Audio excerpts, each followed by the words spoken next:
नमस्कार फ्रेंड्स, ये फूल मधुमालती के हैं जिसे रंगून क्रीपर और चाइनीज़ हनीसकल के नाम से भी जाना जाता है। लाल, गुलाबी, सफ़ेद रंग के जो ये फूल हैं, ये देखने में जितने सुंदर लगते हैं उतनी ही बढ़िया महक से आपके घर आंगन को महका देते हैं। इसके फूल गुच्छों में लगते हैं और इनकी एक बड़ी ही इंटरेस्टिंग बात है कि पहले दिन आप देखेंगे कि फूल का रंग सफ़ेद है, दूसरे दिन वही बदलकर गुलाबी हो जाएगा और तीसरे दिन वो गाढ़े लाल रंग में बदल जाता है। ये पौधा ऐसा अपने जो पॉलिनेशन की प्रक्रिया है उसके लिए करता है ताकि ज़्यादा से ज़्यादा कीट पतंगों को आकर्षित कर सके। गर्मी के मौसम में ये पौधा खूब फूल देता है और जून से सितंबर का टाइम इसका पीक टाइम होता है फ्लावरिंग का। और कई ऐसे एरियाज़ हैं जहाँ पर टेम्परेचर के ऊपर डिपेंड करता है, वहाँ ये पूरा साल भी फूल देता रहता है। ये एक ऐसा पौधा है जो थोड़ा सा सहारा लेकर ही आसानी से ऊपर की तरफ बढ़ने लग जाता है, तो आप इसे अपनी बाउंड्री वॉल पे लगा सकते हैं या बालकनी में अगर आप लगाना चाहें इसको, तो खूब अच्छे से ये वहाँ पर फलता फूलता है और खूब सारे फूल देता है। सिर्फ आपको इसकी 2-3 बातों का ही ध्यान रखना है, जैसे कि सनलाइट इसको मिलनी ज़रूरी है, तो आप ऐसी जगह रखिए जहाँ पर धूप आती हो। सुबह की 4 से 6 घंटे की जो डायरेक्ट धूप है वो इसे चाहिए। आप ऐसी जगह रखिए जहाँ पे इसकी रिक्वायरमेंट पूरी हो। और इसको पानी की भी रिक्वायरमेंट होती है जो कि रेगुलर पानी से चाहिए, क्योंकि मॉइस्ट रहना ये प्लांट पसंद करता है। तो इसलिए मिट्टी भी इसकी ऐसी बनाइए जो वेल ड्रेन हो, जो इसकी रूट्स में पानी रुकने ना दे लेकिन मॉइस्चर को मेंटेन रखे।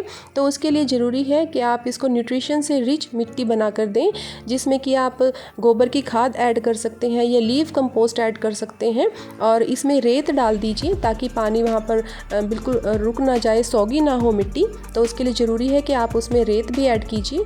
मेनली जो मिट्टी का मिक्सचर होता है वो ज़्यादातर यही होता है कि आप उसमें गार्डन सॉइल ऐड कर दीजिए 50% और उसमें 30% आप रेत ऐड कर दीजिए और 20% आप कोई भी फर्टिलाइज़र जो ऑर्गेनिक है वो उसमें ऐड कर सकते हैं। तो इस तरह से आप मिट्टी का मिक्सचर बना के इसको लगा सकते हैं। भरपूर फूल देता है ये और बहुत ज़्यादा इसको फर्टिलाइज़र की कोई रिक्वायरमेंट नहीं होती। ऐसा नहीं है आपको 15 दिन के बाद या 1 महीने बाद इसको फर्टिलाइज़ करना है। आप सिर्फ इसको 1 साल में 2 या 3 बार भी अगर फर्टिलाइज़ करेंगे तो ये बहुत अच्छे से ग्रो करता है। और जब भी आप इसको फर्टिलाइज़ करें तो हमेशा जब इसमें ग्रोइंग पीरियड होता है इसका, जैसे अब फूलों का टाइम इसका चल रहा है, तो तभी करें, क्योंकि सर्दियों में ये सेमी डोरमेंसी में रहता है प्लांट आपका, तो उस टाइम ये ग्रो नहीं करता। बल्कि उस टाइम अगर आप इसकी प्रूनिंग करना चाहें तो आप प्रूनिंग इसकी कर सकते हैं। वैसे तो इसको बहुत ज़्यादा काट छाँट की करने की ज़रूरत नहीं होती, क्योंकि ये एक वाइडली ग्रो होने वाला प्लांट है। लेकिन अगर आपको लगता है कि आपका पौधा शेप से बाहर जा रहा है तो आप इसकी कटिंग कर सकते हैं। मेरा ये प्लांट है, इस पे पहली बार फूल आए हैं और मैंने लास्ट ईयर इसको कटिंग से ग्रो किया था। मैं इसकी एक कटिंग लेकर आई थी, रोड साइड से मुझे इसकी कटिंग मिली थी और मैंने वही कटिंग यहाँ पर लगा दी थी। और ये ऐसा प्लेस है घर में मेरे जहाँ पर क्यारी में हमेशा मॉइस्चर बना रहता है, ऊपर से छाया भी रहती है यहाँ पर, क्योंकि साइड में ही आड़ू का पेड़ है। तो मैंने इसकी जो 3-4 इंच की लंबी जो कलम ली थी और उसका एक पार्ट मैंने मिट्टी में दबा दिया था। लेकिन कलम पर पत्तियां होनी ज़रूरी हैं, 2 से 3 पत्तियां उस पर होनी ज़रूरी हैं और उसे आप मिट्टी में दबा दें तो आप देखेंगे कि 1 महीने बाद ही आपको नई पत्तियां उसमें नज़र आएंगी। तो इसका मतलब है कि रूट्स उसमें बन गई हैं, जड़ें बननी शुरू हो गई हैं प्लांट में।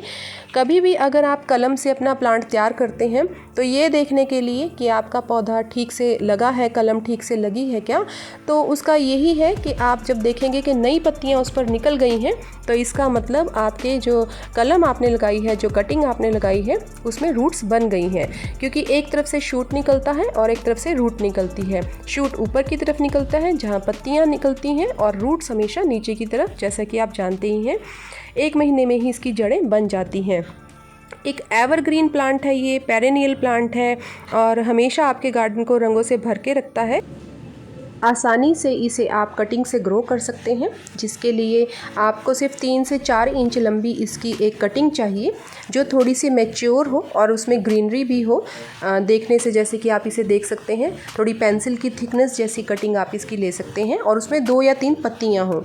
और आप उसका एक हिस्सा यानी कि 1 इंच उसको मिट्टी में दबा दीजिए और ऐसी जगह दबाइए जहाँ पर थोड़ी छाया रहती है, यानी कि एकदम से उसको धूप वाली जगह पर मत रखिए। अगर आपने गमले में भी लगाया है तो अपने पॉट को ऐसी जगह रखिए जहाँ पे शेड हो, और अगर आप ऐसा नहीं कर पा रहे तो आप उसको पॉलीथीन बैग से ढक सकते हैं और आप देखेंगे कि 1 ही महीने में वहाँ पर रूट्स डेवलप हो चुके हैं, नई पत्तियाँ निकल चुकी हैं।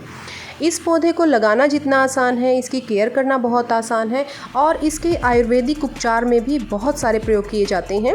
जैसे सर्दी जुकाम और कफ होने पर आप 1 ग्राम तुलसी के पत्ते, 2-3 लौंग और 1 ग्राम मधुमालती के पत्ते और फूलों का काढ़ा बना सकते हैं, जिसे दिन में 2-3 बार पीकर आपको लाभ होता है। डायबिटीज़ की अगर आपको समस्या है तो इसके फूलों या इसकी पत्तियों का 4-5 पत्तियों का आप 4 ml रस निकालकर दिन में 2 बार ले सकते हैं। इसके फूलों का काढ़ा दांत के दर्द में भी आराम देता है। पेट अगर भरा भरा और फूला हुआ लगे तो आप इसकी पत्तियों को उबालकर पानी पिएं तो उससे भी आपको राहत मिलती है। इसके काढ़े को आप गठिया रोग में भी ले सकते हैं, जिससे कि आपको आराम मिलता है। तो मधुमालती न केवल आपके गार्डन की खूबसूरती को बढ़ाती है, इसकी महक आपको आनंदित करती है, बल्कि यह आपके स्वास्थ्य को भी अच्छा बनाने में सहयोग करती है और अगर आपके घर में वास्तु दोष है तो उसे भी दूर करती है। तो बस इसे थोड़ी सी देखभाल जो कि सनलाइट और पानी से जुड़ी है, क्योंकि फर्टिलाइज़र की तो इसे बहुत ज़्यादा कोई ज़रूरत होती ही नहीं है। आप साल में 2 या 3 बार इसको फर्टिलाइज़ कर सकते हैं और बहुत ज़्यादा नाइट्रोजन रिच इसमें फर्टिलाइज़र मत डालिए, क्योंकि उससे क्या होता है आपकी बेल तो खूब फैलेगी लेकिन फूल कम आएंगे। तो इसलिए ज़रूरी है कि आप इसको जो ऑर्गेनिक फर्टिलाइज़र हैं, काऊ मैन्यूअर है और लीव कंपोस्ट है, वर्मी कंपोस्ट है, ये डालिए जब भी डालते हैं। तो ये कुछ मधुमालती के प्लांट के बारे में जानकारी थी। आई होप आपको अच्छी लगी होंगी। अगर आपको अच्छी लगी हैं तो प्लीज़ वीडियो को लाइक कीजिए, शेयर कीजिए और चैनल को सब्सक्राइब ज़रूर कर लीजिए और साइड वाला बेल आइकन ज़रूर दबाइए, जिससे कि आपको नई वीडियो का नोटिफिकेशन मिलता रहे। Thank you so much.